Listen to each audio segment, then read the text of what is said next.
অর্থের সঠিক ব্যবহার নিশ্চিত করে সুদমুক্ত ঋণদানের মাধ্যমে দারিদ্র্য দূরীকরণ সম্ভব। ধারণাটি প্রমাণ করেছে মানিকগঞ্জের মুক্তি সংগঠন।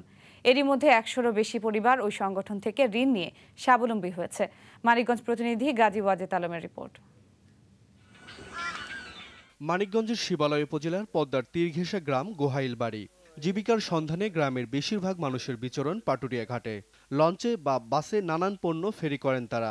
আয় রোজগার বাড়াতে গিয়ে এনজিও থেকে দফায় দফায় ঋণ নিয়ে আজ নিঃস্বপ্রায় গ্রামের দরিদ্র মানুষ।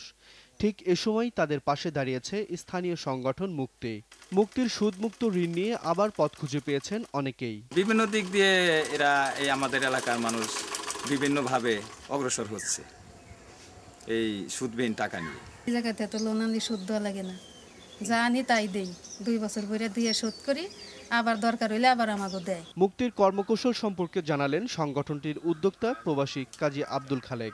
ঋণদান পদ্ধতিতে প্রথমে এলাকার দরিদ্রদের তালিকা তৈরি করা হয়, নিশ্চিত করা হয় অর্থের সঠিক ব্যবহার। বিভিন্ন খামার ও ছোট ছোট ব্যবসা গড়ে তুলতে ঋণ দেওয়া হয় দরিদ্রদের। আমি এটা করে দেখাইতে চেষ্টা করতেছি যে যার যার এরিয়াতে, যার যার গ্রামে সে যদি এরকমভাবে এই ধরনের একটা অর্গানাইজেশন করে এইভাবে যদি লোন এবং দিয়ে মানুষকে ইনকাম করার এবং জেনারেট করার পথ দেখাইতে পারে, তাহলে সেই এরিয়াটার মধ্যে অনেক লোকেরই অনেকভাবেই উপকার করতে পারে। সংগঠন পরিচালনার ক্ষেত্রেও রয়েছে ব্যতিক্রম। পরিচালক থেকে সাধারণ কর্মী সবাইকেই নিয়োগ দেওয়া হয়েছে এলাকার দরিদ্রদের মধ্য থেকে। তবে কাউকেই বেতন দেওয়া হয় না। ঋণের কিস্তির টাকা দিয়ে ব্যবসা করে লাভবান হন তারা। কি করেন আপনি? নিউজ ডেস্ক, দেশ টিভি।